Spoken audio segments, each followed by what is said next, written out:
unit is devoted to Unibus Concepts.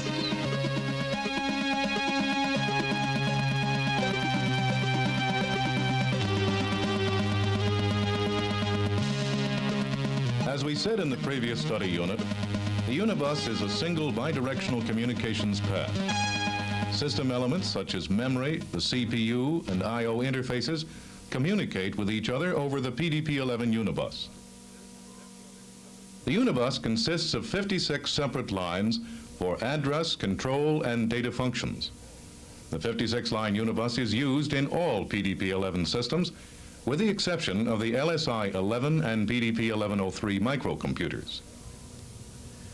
In the LSI-11 and PDP-1103, the Unibus is replaced by a simplified bus structure called the LSI-11 bus, or Q-bus. Although the LSI-11 bus is not compatible with the Unibus, it is functionally similar. We'll have more to say about the LSI-11 bus in a later study unit. In this study unit, we are going to cover 5 main topics. We'll start out by talking about bus communication to show you how devices communicate by means of the Unibus. Next, we'll show you how PDP-11 devices use the bus to interrupt the processor and ask for service. We'll also see how devices perform a data transfer without processor intervention. After that, we'll explain how a device requests use of the bus, how it actually takes control of the bus, and how it transfers control to another device once it has finished its job. Next, we'll describe how interrupts are executed. We'll do that by discussing how a device requests an interrupt and how the processor responds to the interrupt request. Finally, we'll see how data transactions are executed. We'll describe the different types of data transfers that can be performed. Then, in our review of this study unit, we'll provide examples showing how these 5 topics are related. Let's start out by explaining bus communication. Whenever 2 bus devices communicate, a master-slave relationship exists. Let's examine this relationship. Only 2 devices can communicate by means of the Unibus at any given time. When communicating, one device assumes the role of master, and the other device becomes its slave. When a bus device becomes master, its first job is to select the slave that it wants to communicate with. Remember how we said that every bus device has a unique address? Well, the master selects the slave by placing the address of the desired memory or I/O device on the Unibus. The next job of the master device is to specify the operation to be performed. This operation may involve some type of data transfer. The master specifies the operation by placing control information on the Unibus. The master can then initiate a data transaction. The master may need to store data in the selected slave device. In this case, the master places data on the bus data lines so that it can be taken in by the slave for storage. Or the master may need to retrieve data from the slave. Although the slave places the information on the bus data lines, the transfer is still controlled by the master. It is the master's job to select a location within the slave from which the information is to be taken. For example, if the slave is a memory device, the master addresses a specific memory location, and the slave then transmits the contents of that location. Let's take a closer look at the address, control, and data lines that we've been talking about.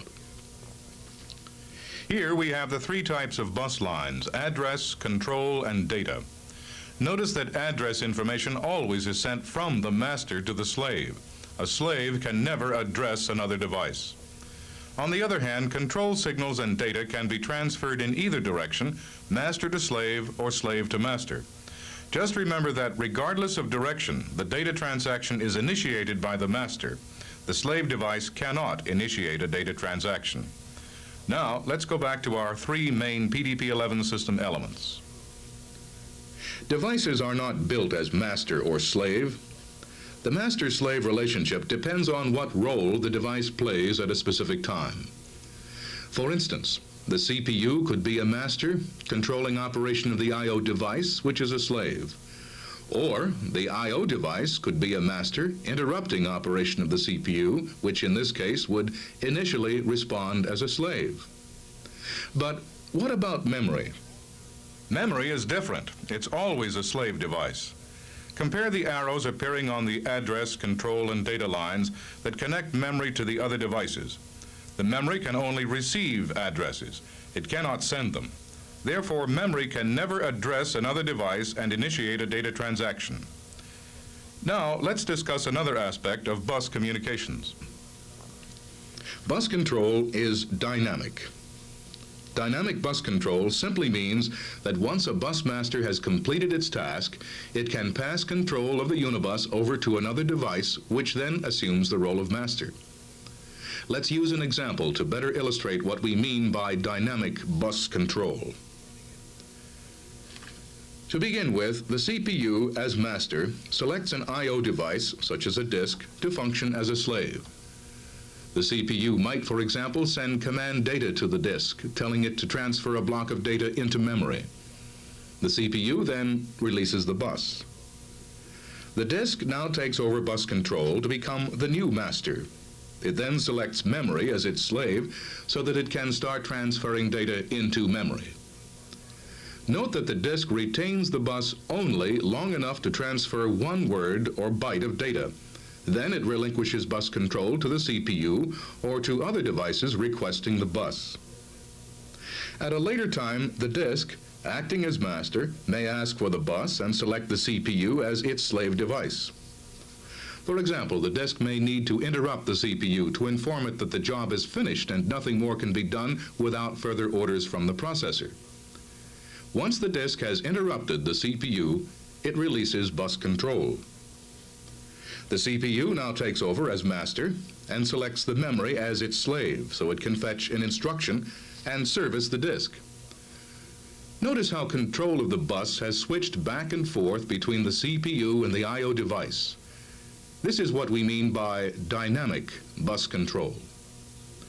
Did you also notice that the CPU and I/O device both assumed roles of master and slave, but that memory was always a slave? Now, let's discuss one final point about bus communication. Communication between the master and slave devices is interlocked. In simple terms, this means that no data transfer occurs unless the slave issues a response signal for every control signal from the master. Let's listen to a typical dialogue between master and slave. In this example, the master wishes to retrieve data from memory. Give me data from a location. Here is the contents of that location. I have it, thank you. You're welcome. That's a typical example of what happens. But suppose the slave can't answer the master because it's busy or unable to respond due to an error condition or malfunction. Let's assume that the master asks the first question, give me data. If the slave fails to respond, all communication stops, and the master continues with its own work, perhaps selecting another slave. This interlocked dialogue offers a distinct advantage when dealing with many different types of devices. Interlocked dialogue permits each PDP-11 device to run at its maximum possible speed. It allows the bus to accommodate many different types of devices, having a wide range of operating speeds. Now, let's review the 3 key points related to bus communication. First, 2 devices communicate by means of a master-slave relationship in which the master always controls the bus. Secondly, bus control is dynamic. It can be passed from one device to another so that various devices assume the role of master. Finally, all dialogue between master and slave is interlocked. When the master issues a control signal, the slave must produce a response signal, or communication stops. We've discussed bus communication. Now, let's cover use of the bus. One possible use of the bus is for interrupts. An interrupt is just what its name implies. a method for interrupting the processor's current task so that it can service the device. An interrupt has two basic steps. The first step is for the device to interrupt the processor. In other words, to tell the CPU it needs help.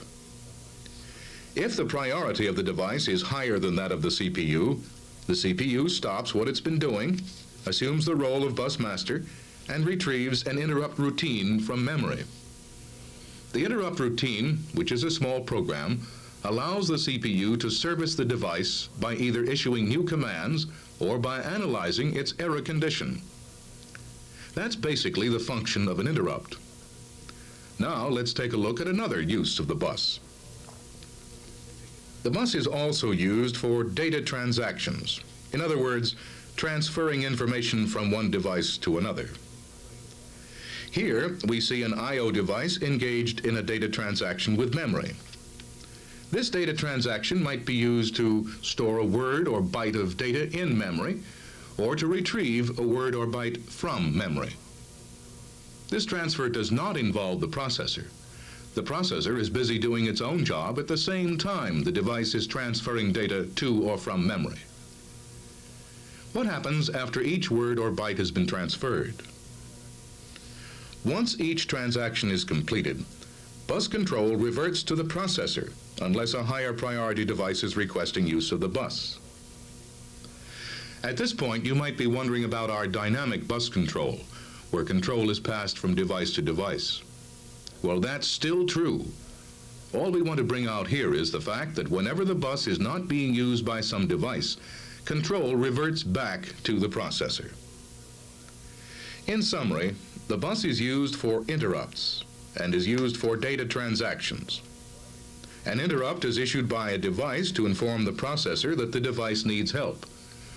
The processor then stops what it's doing and services the device. On the other hand, a data transaction is used to transfer information between an I/O device and memory without processor intervention. Whenever two devices use the bus to communicate, it's referred to as a bus cycle. A bus cycle is the smallest task a PDP-11 system can perform. Only one word or byte can be transferred during a bus cycle. Each PDP-11 instruction involves one or more bus cycles.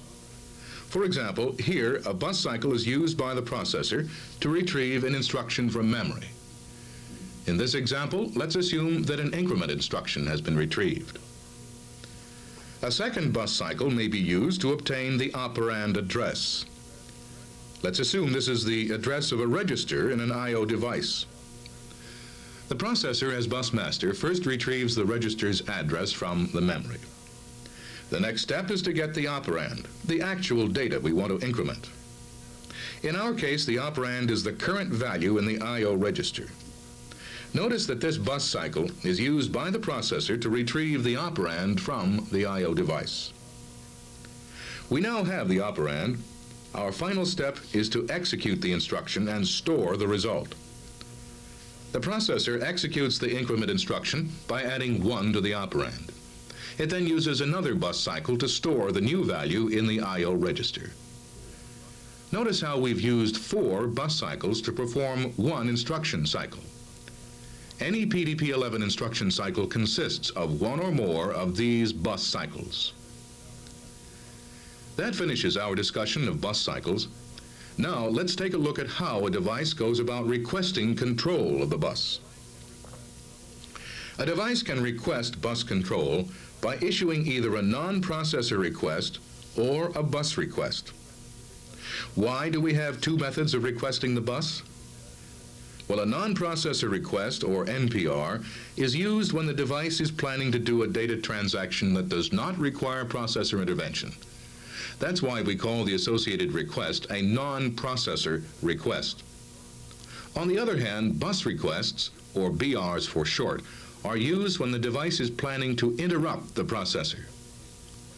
Let's look at both of these requests, beginning with non-processor requests.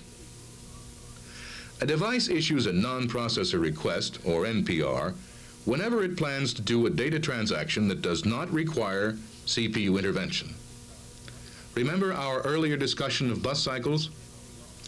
Well, our device's NPR can be honored between bus cycles of any instruction. In other words, the device can gain bus control and execute its data transaction without interfering with the program that is running in the CPU. Now, what about bus requests? A bus request, or BR, is honored only after completion of an instruction cycle. Recall that BRs are used when a device wants to interrupt the processor. Because an interrupt forces the processor to stop what it's doing, we must wait for the current instruction to be executed before honoring a bus request. Now let's compare NPRs and BRs. You can see that it's possible for NPRs to occur between any two bus cycles of an instruction. On the other hand, BRs can occur only after an instruction cycle. As an example, the processor might be executing an instruction while other devices are performing data transactions between bus cycles of the instruction. Once the instruction is complete, a device may interrupt the processor, causing it to branch to a new set of program instructions in order to service the device. In summary, there are two methods for requesting control of the bus: non-processor requests and bus requests. Non-processor requests, or NPRs, are used for data transactions only. They can be executed after each bus cycle and do not involve the processor. Bus requests, or BRs, are used for interrupts. They are executed after the current instruction is completed and require processor intervention. Before a device can actually perform an interrupt, its bus request must be honored so the device can assume bus control. This is our next topic of discussion: honoring BRs. When a device wants to issue an interrupt, it must first request use of the bus. This is done by issuing a BR signal. The BR signal is directed to priority control logic contained in the CPU. Its job is to honor the request. Not long ago, we mentioned the interlock dialogue between bus devices. It holds true here. Watch how the priority control logic responds to the statement, "I want the bus." The priority control determines if the priority of the requesting device is greater than the priority currently assigned to the CPU. If the priority of the I/O device is greater, the priority control responds with a bus grant, or BG signal. This signal says, "You can have the bus next." Remember, this BG signal can only be issued after the current instruction has been executed. The device responds to the bus grant signal by clearing the BR signal and by issuing a SAC signal. The BR signal is cleared because it is no longer needed. The device's bus request has been honored. The device asserts SAC, or selection acknowledge, to inform the priority control that it has received its bus grant and it is ready to take over the bus as soon as it's available. While SAC is asserted, other devices may make bus requests, but their requests will not be honored with a bus grant. Because the priority control has completed its job of honoring the BR request, it now clears the BG signal. SAC remains asserted while the device waits for the bus to become free. That completes our discussion of how BRs are honored. Now, let's see how non-processor requests, or NPRs, are honored. To perform a data transaction without help from the processor, the device first requests use of the bus by issuing an NPR signal. As in the case of BRs, it is the job of the priority control to honor the NPR request. The priority control responds to the NPR signal by issuing a non-processor grant, or NPG signal. This signal says, "You can have the bus next." From here on out, the sequence is the same as that used for BR requests. Thus, the device responds to the bus grant signal by clearing its NPR signal and by issuing a SAC signal. The device clears NPR because it's no longer needed. The request has been honored. The device issues selection acknowledge, or SAC, to inform the priority control that it has received the bus grant and it's ready to take over the bus when it's free. SAC also prevents any other requests from being honored as long as it's asserted. Because the priority control has completed its job of honoring the NPR request, it now clears the NPG signal. While SAC is asserted, the device waits for the bus to become free. We have now described how both BR and NPR requests are made and honored. Once a BR or NPR has been issued and honored, the final step is for the device to actually assert or take control of the bus. Let's see how this is accomplished. Here we see the conditions we just mentioned. Our device at the right has been designated the next bus master and keeps SAC asserted to prevent any other bus requests from being honored. The current bus master is busy communicating with its slave and has asserted a bus busy signal to indicate that it is using the bus. No other device can get the bus as long as bus busy remains asserted. When the current master completes its job, it no longer needs the bus, so it drops bus busy, and the bus is now available for use by another device. Notice that our device is the next bus master and keeps SAC up to prevent any other device from taking over. Our device at the right now captures the bus by simply asserting bus busy. This informs all devices that the bus is no longer available. This device now functions as the current bus master and either performs an interrupt or a data transaction. At this point, let's quickly review the main topics we've just covered. First of all, a device may want the bus to interrupt the processor in order to obtain help, or to perform a data transaction without processor intervention. Secondly, each time two devices communicate on the bus, it is called a bus cycle. One or more of these bus cycles are required in order to execute an instruction. Finally, to obtain bus control, a device issues an NPR or a BR. An NPR is honored between bus cycles of an instruction and is used for data transactions. On the other hand, a BR is honored only between instruction cycles and is used for interrupting the processor.